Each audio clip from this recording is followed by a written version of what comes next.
My name is Catherine Robinson. I'm from Syracuse, New York, in the USA. And I served my country. I was a captain in the Army. And right now I'm a stand-up comedian and a singer-songwriter. I do not have any kids. I'm single. That sounds a little pathetic, but no, I live in Los Angeles currently, and I'm pursuing my dreams. When I was signing the paper for the Army, and I knew I was gonna deploy inevitably. It was definitely gonna happen. And I remember I was about to sign, and my hands started shaking, and I couldn't get the pen down on the paper. And I remember thinking to myself, like, oh my gosh, I'm signing my life away. You know, is this worth it? I mean, I could die.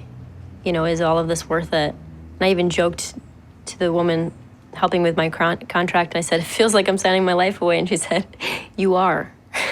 So that realization, it absolutely became real. And all of a sudden, when she said that, and even though I was joking and she was being very serious, it felt right.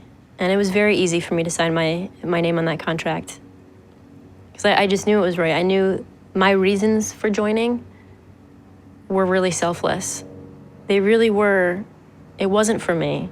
It was for the guys and girls, the men and women in arms, you know, all of the allies, and being able to help in some way. And I thought I really truly deeply thought that I could make a difference. I really truly deeply thought there's a reason for me doing this, and I'm gonna bring home these men and women safely. Unless you've been there, unless you've experienced it, then you have no idea. You have no idea what we went through. You have no idea how hard it is for any soldier. You have no idea how difficult it is to see, you know, our guys, we call it a ramp ceremony, when one of our soldiers is killed, and we put him on a helicopter and in a coffin and salute him. And so you carry that with you. One of the things I believe so wholeheartedly is that everything in life happens for a reason.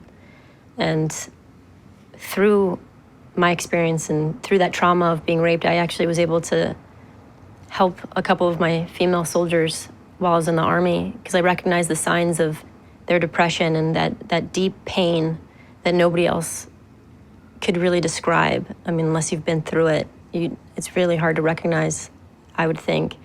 But I was able to recognize this in a couple of my soldiers and prevent them from committing suicide. And two of my soldiers actually brought me their suicide notes and said, ma'am, I was planning on killing myself tonight, and then you stopped me, you know, because I just asked them how they were, and I ended up saying, hey, I don't know what you've been through, and I don't want to assume anything, but I've been raped.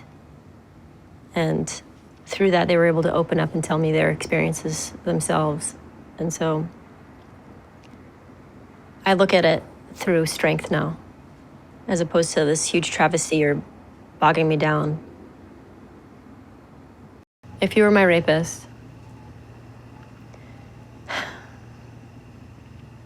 I would tell you that you're a horrible person for what you did to me. I couldn't get up for weeks. I stopped eating. I stopped talking to friends and family. I cut friends and family out of my life for a while. I lost a lot of friends. I couldn't function normally. And it's ruined a lot of my relationships.